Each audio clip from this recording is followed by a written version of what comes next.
This is me, doomscrolling in bed for hours every morning and consuming endless brain rot under the excuse of waking myself up. And no matter how much I learn about the terrible effect this is having on my brain, my anxiety, and my life, I just can't seem to stop myself. It's like opening a can of Pringles and promising I'll eat just a few. Before I know it, the Pringles are gone, and so is my self-control. But it wasn't always this way. As a child, my morning routine was much more innocent. I would wake up, pour myself a bowl of my favorite chocolate cereal, and watch cartoons. This was probably a great way for me to start my mornings, and was no doubt better for my anxiety than streaming 100 different things that are wrong with the world directly into my eyeballs the second my alarm goes off. But who could say for sure? Lately, I've been remembering this nostalgic morning experience, and so I've been wondering, what would happen if I replaced my morning rotting session with nostalgic cartoons every morning for an entire week? Will my brain shrivel and die from dopamine withdrawal? Or could it be the answer to reducing my anxiety, increasing my focus, and generally fixing everything that's wrong in my life? Let's find out together.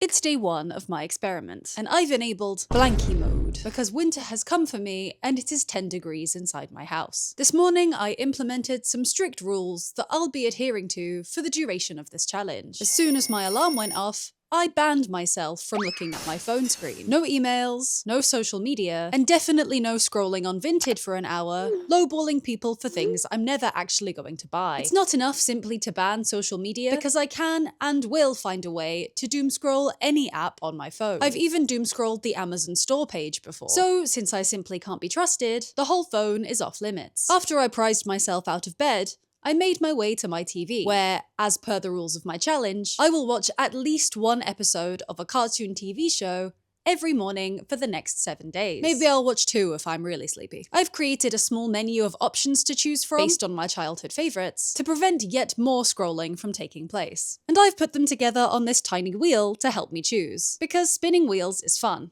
Once the wheel has spoken, there are no takesy-backsies. So, without further ado, it's time to spin the wheel of fun. Today, we'll be watching an episode of The Powerpuff Girls. Spies and everything nice.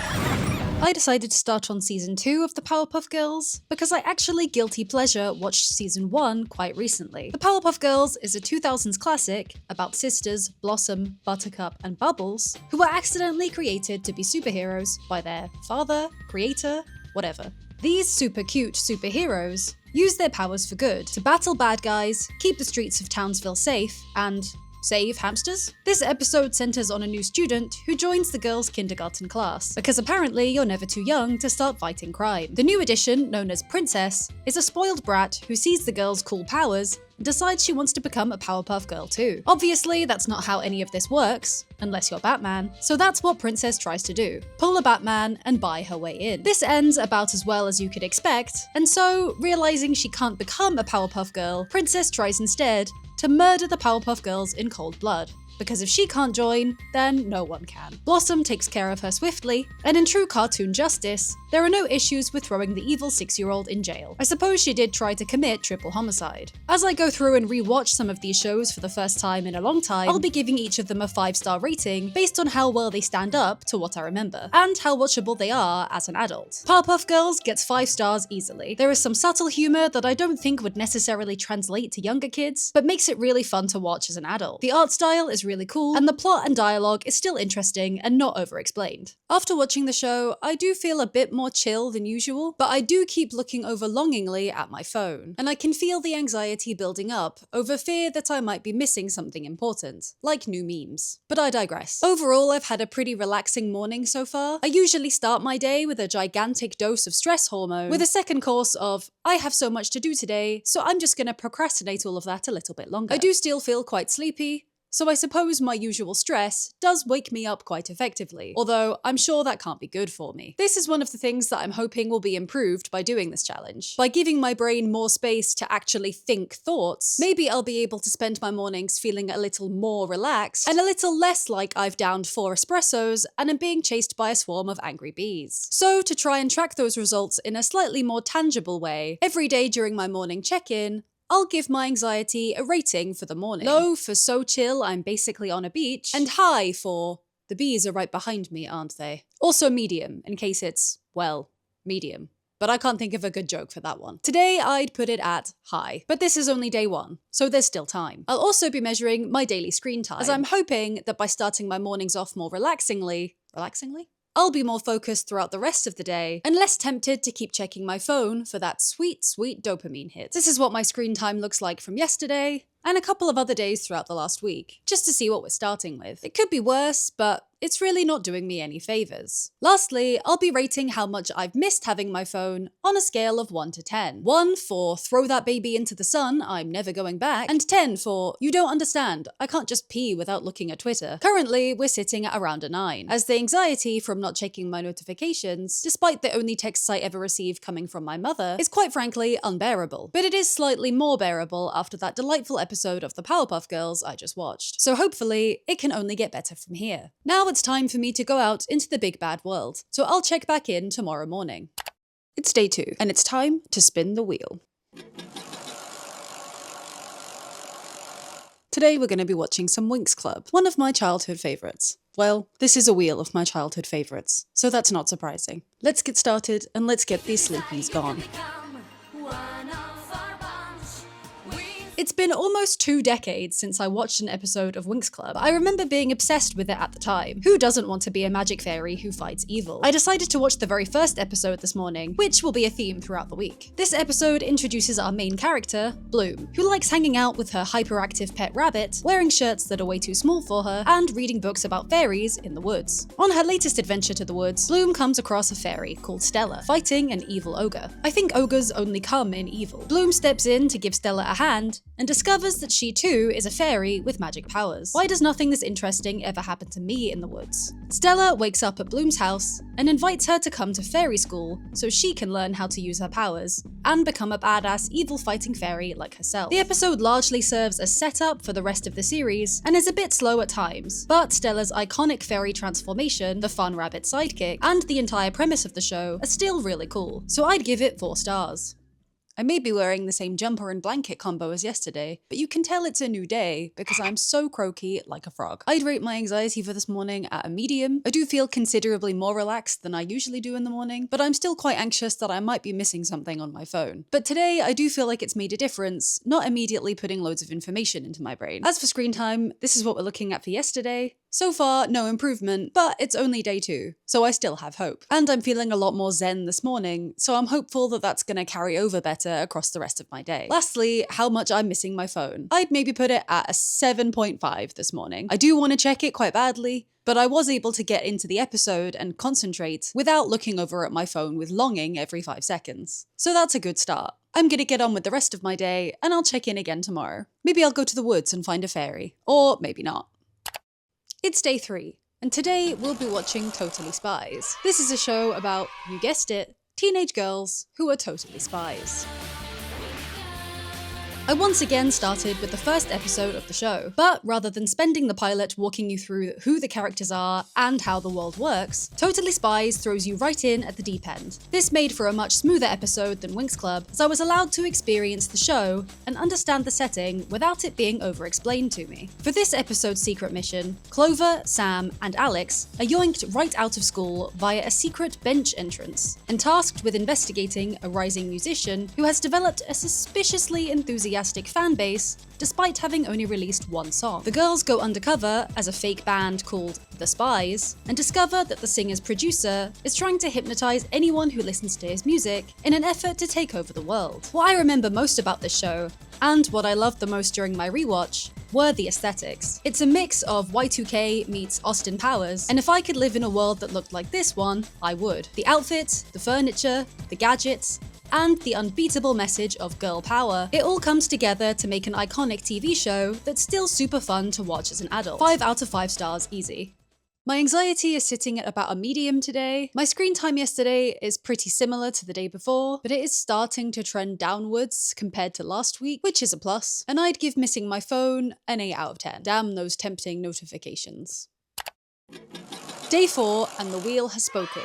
It's time to watch some Pokémon. I wanna be the Again, for some reason, I watched episode 1 quite recently. So instead, I watched episode 2, which is the first time we're introduced to Team Rocket. Our hero, Ash Ketchum, starts out the episode by taking his wounded Pikachu to the Pokémon Center, which is basically like a Pokémon hospital, to be treated for his injuries. But while Pikachu's recovering, the show introduces its first real villains. Team Rocket, those clowns. Jesse, James, and Meowth, who show up to rob the Pokémon Center because apparently stealing other people's pets is literally their day job. Ash and his friends are chased by Team Rocket's Ekans and Koffing. But luckily the day is saved when Pikachu wakes up and teams up with the other Pikachus in the Pokémon Center to zap Team Rocket into oblivion. The art is amazing, the plot and script are fun to watch, and Pikachu is extremely cute. Pokémon definitely stands up. Another 5-star banger. My anxiety has dropped to a low today for the first time in a while, and I'm noticing a pretty big difference between how calm I feel in the morning and how frantic I feel in the afternoon when I've been using my phone for a while. Maybe this is the motivation that I need to try and replace my phone with other things throughout the rest of my day as well. Despite feeling noticeably worse, however, my screen time is still looking pretty similar. But I'd put missing my phone at about a 6 today, which is the lowest it's been so far. We're over halfway through now, and I do feel like it's making a positive difference so far in my life, but I'll do a proper debrief once the week is over. Now, you might be wondering what this wildcard space on the Wheel of Fun is for. Allow Day 5, Jasmine, to fill you in. It's Day 5, and I've really been enjoying this experience so far. My brain does feel better, and I've had a nice nostalgic time rewatching all of these 2000s cartoons. Also, I'm pretty sure I'm sick, so it's been a nice way to take care of myself. Let's see what the wheel has in store for us today. We finally landed on the wildcard space, which means we're going to mix things up a bit this morning. Instead of watching another 2000s classic, I'm going to watch a brand new modern kids cartoon that I've never seen before, and see how it stacks up against my favourites. Has much changed in the world of kids TV in the last 15 years? We're about to find out. I had a quick browse on the Netflix Kids category, and Dogs in Space is what caught my eye. 11 out of 10 concept, what's not to like? Episode 1 introduces you to Garbage, captain of a ship full of dogs who has been genetically modified to become super intelligent and sent out into the cosmos as humanity's last hope of finding a new habitable planet since we really messed up Earth. Why couldn't humanity go themselves? Perhaps because this is way more fun. The episode opens with Garbage and his canine crew fumbling an attempt to negotiate a cohabitation agreement with the native inhabitants of a promising planet. Unlike most kids' TV shows, there isn't really a huge story for the first episode. It's mostly set up for the rest of the season and ends in a cliffhanger rather than a neatly tied up plotline. This might be the main difference between a Netflix release, where you can binge watch every episode, and classic TV releases, where you usually watch one episode per week. As a result, the pacing felt quite slow, and the plot wasn't as interesting compared to some of the other shows. Despite having an amazing premise, nothing really happened that made me want to buy into it. But the animation was really good, and it's pretty tricky to compete with nostalgia. So overall, I'd give it 3 stars. 5 days into the challenge, and I can really feel like it's making a difference. My anxiety has hit record lows. I'm also starting to not really miss my phone anymore. I can kind of take it or leave it at this point, so I'd give missing my phone a 5 out of 10, and my screen time is continuing to trend downwards, albeit only a little. The only thing I'm not so sure about is these newfangled kids TV shows. At least this one had a nice art style, which is more than I can say for some of the new 3D cursed remakes of some of the 2000s classics, like the Fairly Odd Parents remake. What is that? For Day 6, the wheel has chosen an episode of Batman the Animated Series. I chose to watch the first episode with the Joker in because he's the most fun. Set on April Fool's Day, the Joker has decided to flood Gotham City with crazy gas to clear the streets of anyone standing between him and a fun crime spree. Pretty good prank if you ask me. The gas even gets to Alfred, who starts smashing up Gotham Manor. Batman goes to confront Joker, who in a completely proportional response, tries to bury him at the bottom of the sea. And in the coolest thing to happen in this episode, Batman remote controls his Batboat to free him from his metal trap. Batman ultimately triumphs and catches Joker for what I'm sure won't be the last time. Although he does lose his cape at some point, which does make him look a lot less cool. There's much less dialogue in this show than all the others I've watched, and a bigger focus on letting the action sequences do the talking. But I personally didn't find it quite as exciting as I remembered, although the art and the characters made up for a lot. 3 stars for Batman. My scores are pretty much identical to yesterday's, low for anxiety, maybe a 4 out of 10 for missing my phone, and my screen time looks pretty similar as well. But what will my final show be tomorrow? And will my week of watching children's cartoons in the morning, instead of using my phone, have fixed all the problems in my life? Let's find out tomorrow. For our 7th and final show, the wheel has been generous and given me something new. An episode of Scooby-Doo. In this adventure, Scooby, Shaggy, and the gang try to unravel the mystery of the abominable snowman who keeps taking out snowboarders from a high-stakes competition. Is it the newcomer trying to make a name for himself? The TV presenter trying to liven up viewing figures for the contest? Or the bitter ex-ski jumper whose career was ruined by a snowboarder? In their efforts to uncover the truth, Velma does an impression of me during the winter, Daphne fends off the creature with a hairdryer, and Scooby and Shaggy are chased in classic fashion while trying to set a trap. In the end, the gang caught their criminal, a jealous ex-pro who just wanted to be relevant again. Turning into a snow monster and breaking your competitor's legs is certainly one way to do it. Scooby-Doo is such an iconic show, the format never gets old, and it's still fun as an adult to try and work out the mystery of the episode. 5 star-shaped Scooby snacks for Scooby-Doo. For my final scores, my anxiety is definitely much lower than I'm used to, and continued to decrease throughout the week. I'm only missing my phone at about a 4 out of 10 now. It's still tempting, but it's no longer irresistible. And my screen time from yesterday is the lowest it's been in weeks. After a full week of trading my phone for kids' cartoons, it's safe to say that I definitely had my morning routine right the first time. Starting the morning slower and more intentionally allowed me to make up much more naturally, without relying on